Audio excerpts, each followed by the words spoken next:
So I'm going to talk a little bit about our new ability for the Ultralisk.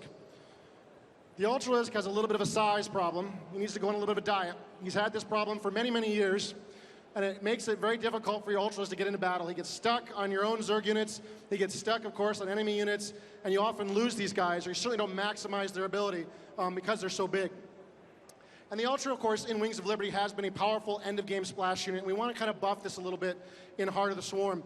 Banelings are, of course, mighty enough, and you can use Fungal as well, but both these units have some pretty harsh counters, and we want to find a way, if you really just need to clean up a lot of Marines, you have a way to really do that with a lot of siege tanks already on the battlefield. So we're adding this burrow charge ability on the Ultralisk that allows him to bring the battle right to the heart of the enemy.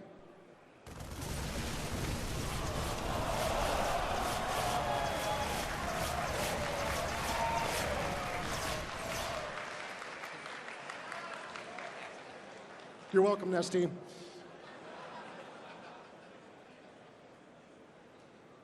So the Viper is the new full spellcaster unit. It's got 3 full spells, just like any other spellcaster in the game.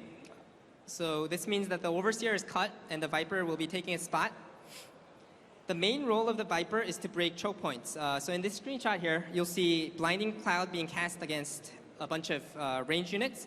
And what this ability does is it makes it so that every unit underneath the cloud gets their attack range reduced to 1. So other than that spell, we also have other spells that will potentially create new strategies. So in this screenshot, you're seeing Immortals get pulled into the Zerg army so that the Zerg army can easily focus fire and kill them before engaging the Protoss force. So in this video, you'll see Blinding Cloud in action, and the Marines aren't able to kill a single Baneling before they approach and kill everything. Of course, you can micro against this by moving the Marines out of the cloud.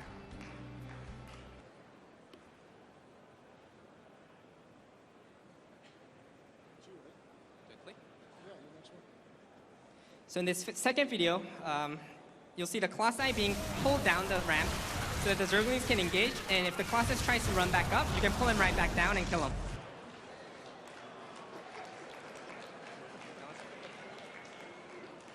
All right, I'm going to talk about a new Zerg artillery unit called the Swarm Host.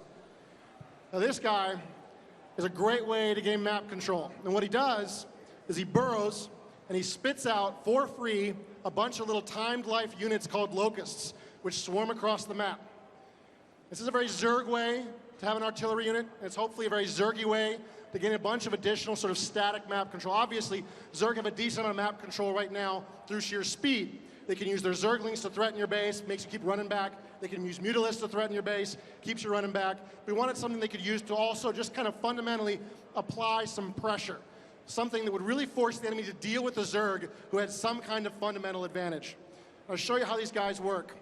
Here's a bunch of these Swarm Hosts waddling into action here in front of this mighty-looking Terran base. They'll just deploy into the ground, set their rally point, and a bunch of these Locusts will start swarming into action. All these guys are free, and they're about, what, 90 hit points right now at this point? They do not a great amount of damage, but you can see that bunker's been ripped apart, not only by the Locusts, but also by the siege tank firing down on it. Give them a few seconds here, and hey, look what they're going to do. They're going to do it again, and again, and again, and again.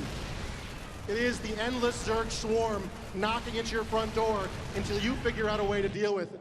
In this case, these Terrans need to try to run forward and take them out. If there's a bunch of Zerglings behind those Swarm Hosts, that's probably not such a good idea. They may have to back up, and again, the Zerg have gained some board control, some advantage, and they've been allowed to siege that Terran base. It's not as immediately dangerous as a siege tank, because that bunker would be immediately vaporized if the siege tank had sowed everything else. But it's the slow, methodical grind of the Zerg.